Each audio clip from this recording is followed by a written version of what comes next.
உனக்கும் இல்லை இது எனக்கும் இல்லை, படைத்தவனே இங்கு எடுத்துக்கொள்வான். நல்லவன் யார் அட கெட்டவன் யார், கடைசியில் அவனே முடிவு செய்வான்.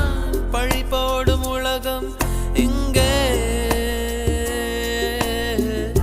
பலியான உயிர்கள் எங்கே? உலகத்தின் ஓரம் நின்று அத்தனையும் பார்த்திருப்போம், நடப்பவை நான்